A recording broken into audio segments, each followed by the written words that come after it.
Sled Shed TV.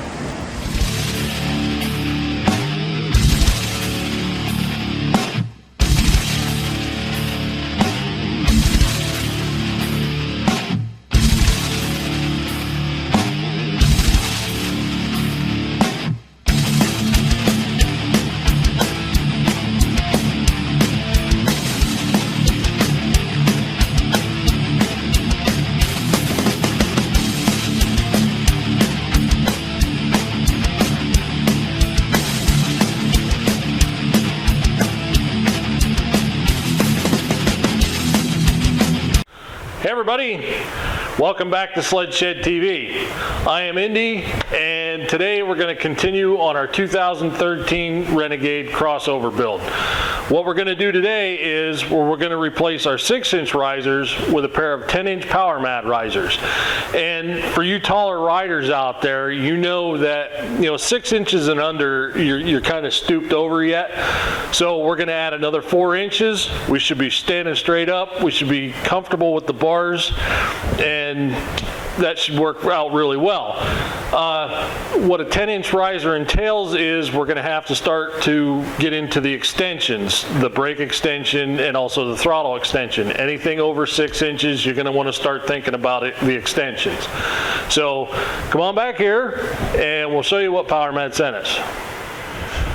Okay, so you call PowerMadd, you order up everything that you need, and this is what you're going to get. You're going to get your 10-inch riser block, which this uses your existing clamps. You're going to get your brake extension, and you're going to get your throttle extension. So let's go over here to the sled and we'll start tearing it apart. All right, so now the work begins. Just about all the top plastic's going to have to come off of this to get to your brake line and your throttle cable. That's going to be the worst part of this job. The easiest part is actually putting the riser on itself. The only other thing is when we're done, we're going to have to bleed the brake line because you're going to have to put that extension on and you're going to let air into the lines.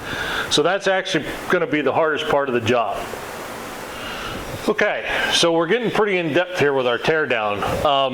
To put the 10-inch riser on or larger, as far as skidoo goes, I don't know about the other manufacturers. You're going to have to, fly by night and figure it out. The skidoos, we got pretty much all the plastic tore off of this thing just so we can get to the brake line. I do have to take the guard off for the brake line down here by the secondary clutch yet. But what I want to do is I want to put this on just to see if we actually have to change the throttle cable or not, or put the extension on. Other than that, we're down as far as we can go. We're going to have to take off the brake line. We know that for sure. Anything under the 10-inch, just a reminder, anything under the 10-inch, the 6 or the 8s, you normally don't have to change all this stuff. It's going to be pretty quick. You're just going to take your old one off. You're going to put this on, put your bars on, and you're ready to rock. But 10-inch or longer, you're into a little more work. So let's keep rocking. All right, so we got our guard off. This is our brake line here. It comes up through here. We're gonna have to fish it up through here. So now what I gotta do is I gotta take it off here.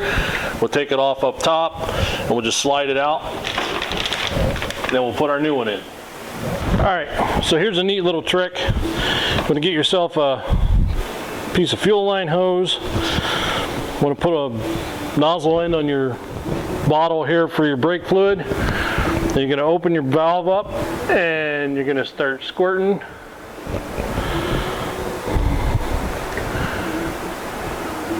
And you're going to watch the reservoir up here on the top. And once the bubbles stop, and it starts filling up, your air is gone. So then what you do is you close your valve here, keeping pressure on your bottle.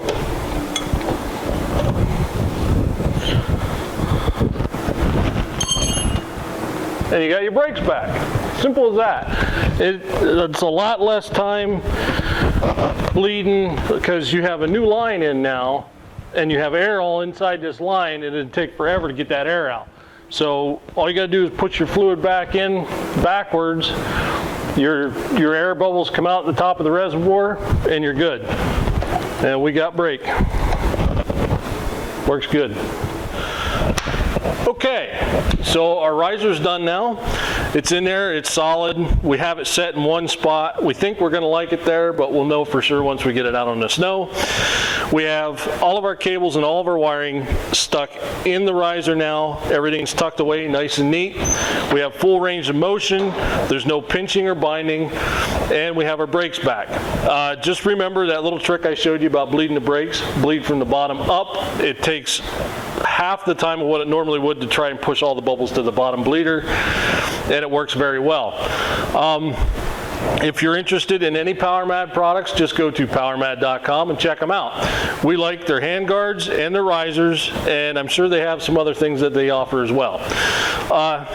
That's it for this show today. I hope you enjoyed it, and if we don't see you before, we'll see you on the trail.